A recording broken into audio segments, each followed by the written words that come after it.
So consider doing some regular news today, like U.S. news or world news, but really it's a slow news day. Nothing's really happened. So we're going to talk about the Penguin and Agatha All Along on today's episode of the Geek Watch podcast.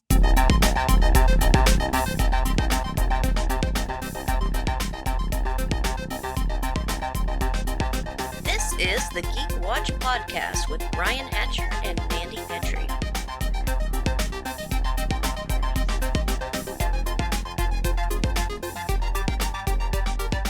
Greetings, Geek Watchers, and welcome to episode 234 of the Geek Watch podcast. I'm Brian Hatcher, and with me, as always, Geek Watch's very own resident geek goddess, Mandy Petry. Hello, Brian. We are back. We are between weekends of Beware the House on Haunted Hill. Yes, which you have seen. Which I have seen. Yes. Which has been an amazing show. Opening night was wonderful. It was as fun and as spooky as I was hoping that it would be. Although I did hear that there was some weirdo in the audience who was handing out skulls to people. I don't know anything about that. Which pleased everyone who got one.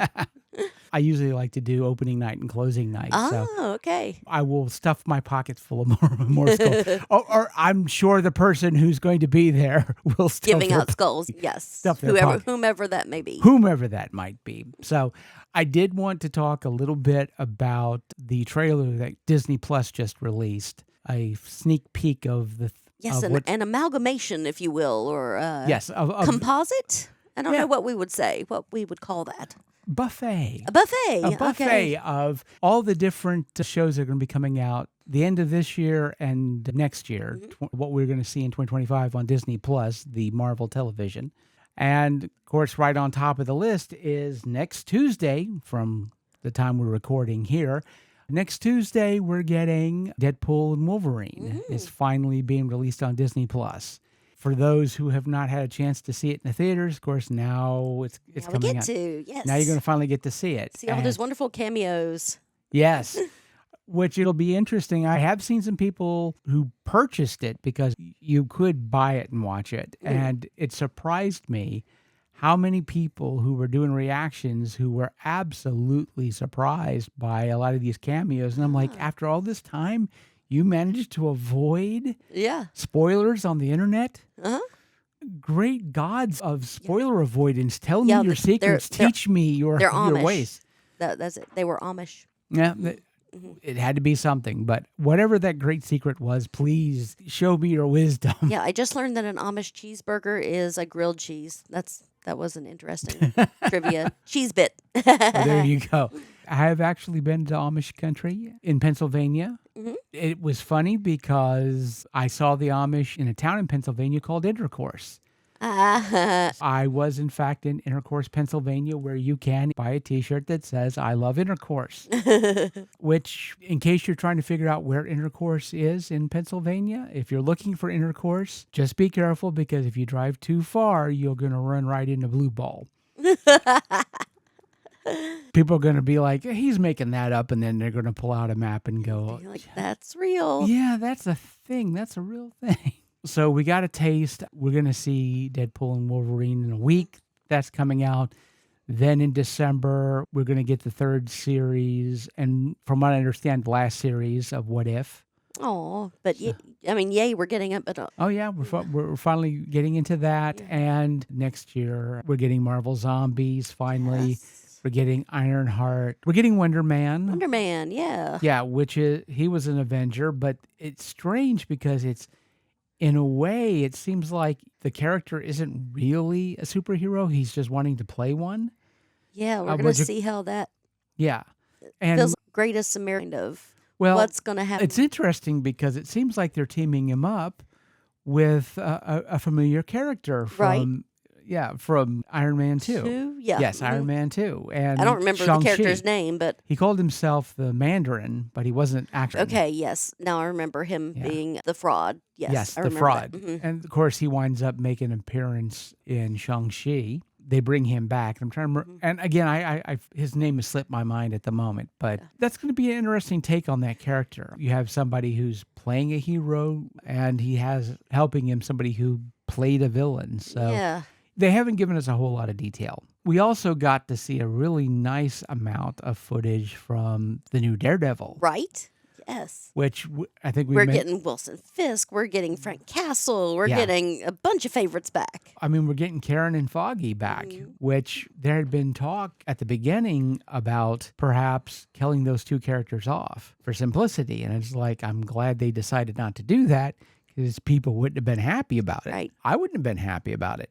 And I think I may have mentioned this before on the podcast, but they interviewed Vincent D'Onofrio about this series and this idea about now that you're on Disney Plus, you need to tone it down. It's like, oh no, we're doing stuff on this show they never would have let us do on Netflix. Wow. So it's going to be even worse. With Disney Plus dipping into R-rated again with Deadpool and Wolverine. They know that it can be profitable. They know it can be good, and they're going to allow a lot of that to happen. So it looks like at this point, Marvel, it looks like they have developed their television to a degree. And like I said, some of the shows, I think some people are excited for some of the shows more than others, perhaps. But if they're able to pull off what they've been able to pull off with shows like Agatha All Along, that seems like that's going to be a good thing. And since I brought it up, let's talk Agatha All Along. Right? Yeah. We got our finale. Yeah, our two-parter. Yep. Of course, before we're going to do spoilers, obviously we're going to do spoilers. So if you haven't seen it yet, again, what are you doing? But if you don't want spoilers, put this on pause, go watch it, binge watch it. If you haven't seen any of it, then come back. And before we get into the full discussion, I have to ask the question, of course, what did you think? Oh, of course I loved it. Were you expecting anything else? I know our listeners are getting sick and tired of me waxing poetically about how great this was. And I'm excited that we have the possibility of a season 2. And I'm very happy about that. I hope they don't kill it. I hope they don't pull a Netflix and kill a great show on its first season. So I was surprised that Agatha has let these untrue rumors that everyone thought, oh, she sacrificed her son so that she could have more power. And she's let those ruminate just so she could have this reputation. Getting that was a surprise. And that she and Nick had written the ballad just as a fun little family activity. And then it grew over the centuries. And I think that's brilliant. That was a lot of fun. And oh man, the fact that Billy invented the road and he didn't even realize it. God, that was amazing. I mean, he closed up the road, but is it there permanently now? Can it be summoned by other witches? Who knows how powerful this kid is? He certainly has powers comparable with the Scarlet Witch because, of course, she did the same thing in WandaVision. Yes, he did exactly what she did in WandaVision. Yeah.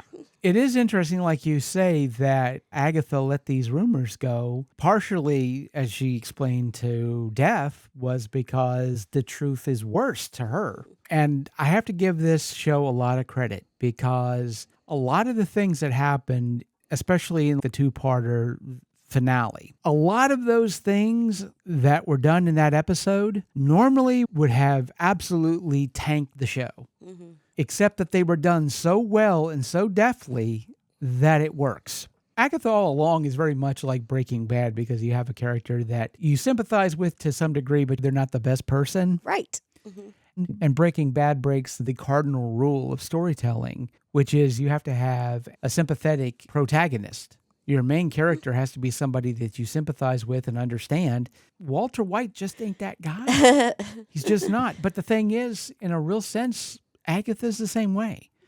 Because of that, this show, especially the last 2 episodes, on paper, it shouldn't have worked because you have the main villain fight in your penultimate episode, and then you go to a flashback and the pacing's slower. You end the show with a slower paced show. Yep. That should not work. It shouldn't, but it does. Yep. And we still wanted to know. We still wanted to. Yeah. Still on the edge of our seats. And the reason for that is because you have the characters like Billy and Agatha where you're curious about certain things, and not everything was tied in a bow by the end. Because there's certainly a whole lot of questions that I have.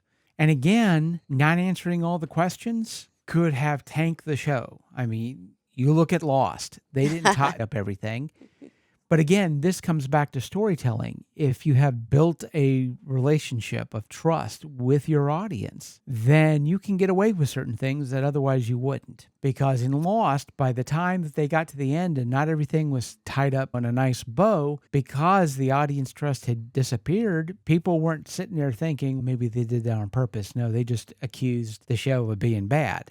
But because of the level of trust that we all have from watching Agatha All Along and seeing good storytelling, we're not as much thinking, well, they just forgot about this plot point. We now have something to look forward to because we're like, maybe we get a season 2 of Agatha. Maybe some of this stuff will be developed in Vision Quest.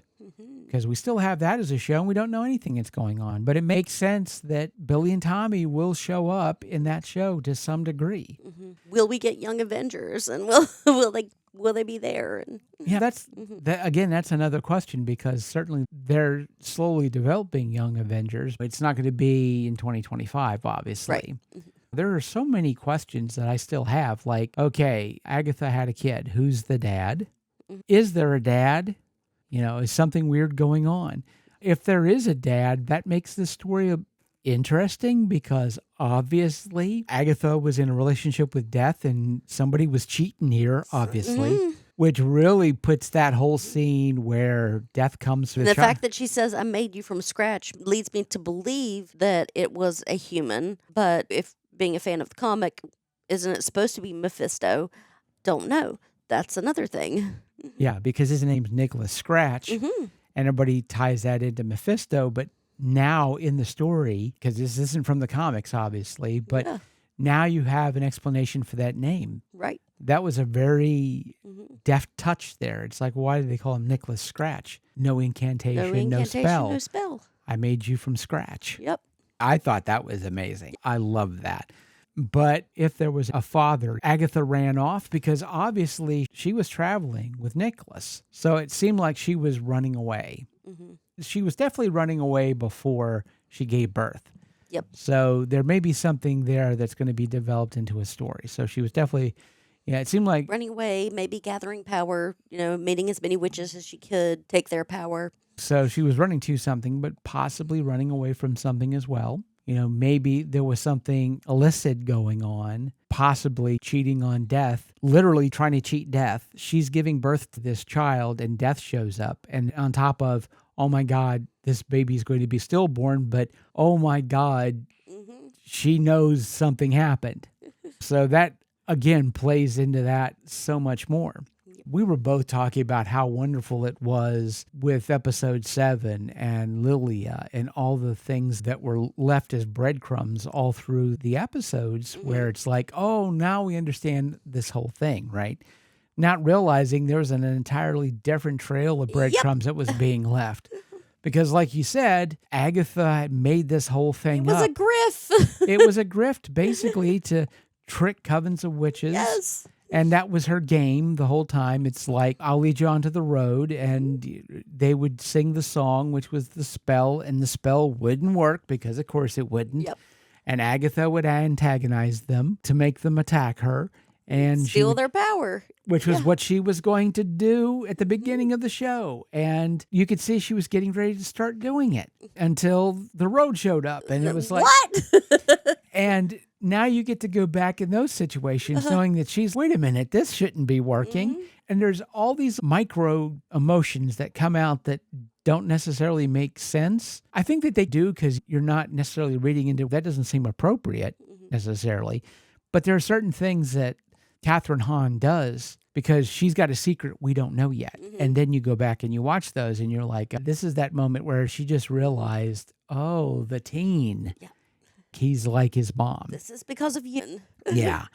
And those little moments where she makes these statements and she realizes what's going on, that, again, just like with Lilia, where in her situation, she was just saying some weird stuff and we're like, what the heck's going on?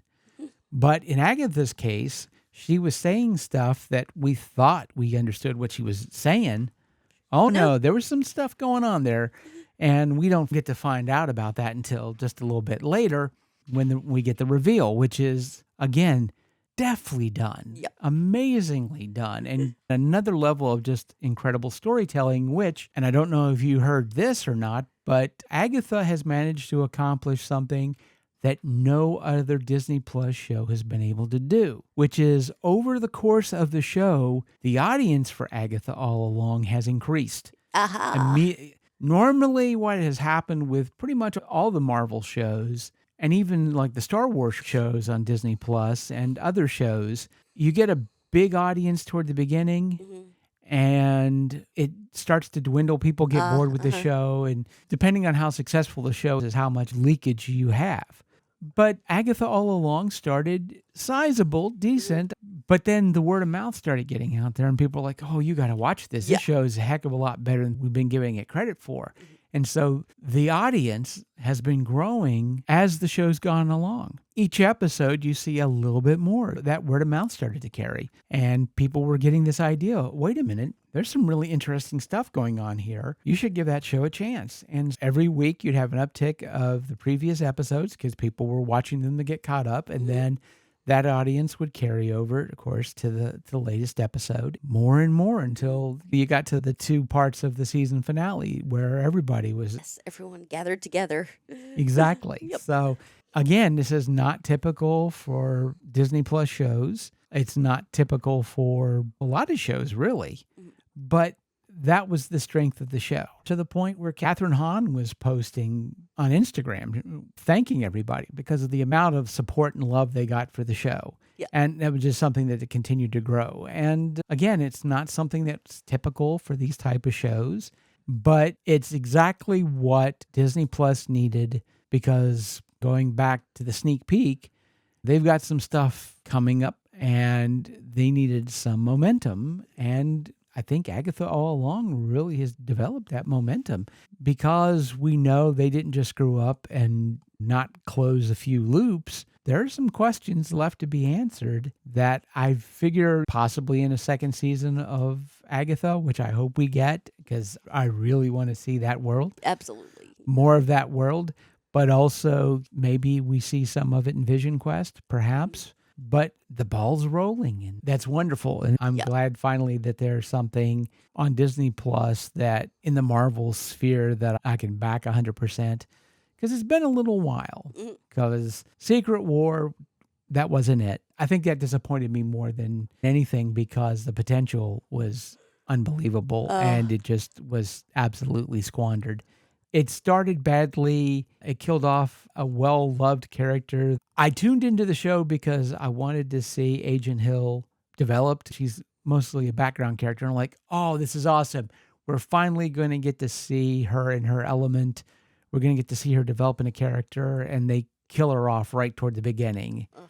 And that alone was enough to make me go, oh, this sucks. But then it just got worse and worse as things went along. That made me sad. Yeah. But we're now in a place where we're starting to see some momentum. We're starting to see some really good storytelling. We're hearing rumors of things that they're going to get Jack Schaefer to do. She's definitely proved herself in WandaVision and, of course, now in Agatha All Along. And Yes. seeing her take on some other properties are going to be amazing. Mhm. And I can't wait. I cannot wait. But before we go, and I know you haven't been watching Penguin. No. Mm-mm. I don't know if you're necessarily waiting for the whole series and then you're going to binge it or whatever. Maybe. Maybe. I want to avoid spoilers. And I know I'm going to sound like a broken record because I keep talking about how great this show is. Yeah. But the penultimate episode, talk about upping the stakes. And again, this is the same situation. You've got a main character called the Penguin, Oz Cobb, Mhm. who's not a nice person. And oh my God, did they show that. So how many episodes do we have left? Are we at the season One. finale? Okay. Yeah. All right. Yeah. This last Sunday was the penultimate episode. So Okay. next Sunday is going to be the season finale. All right.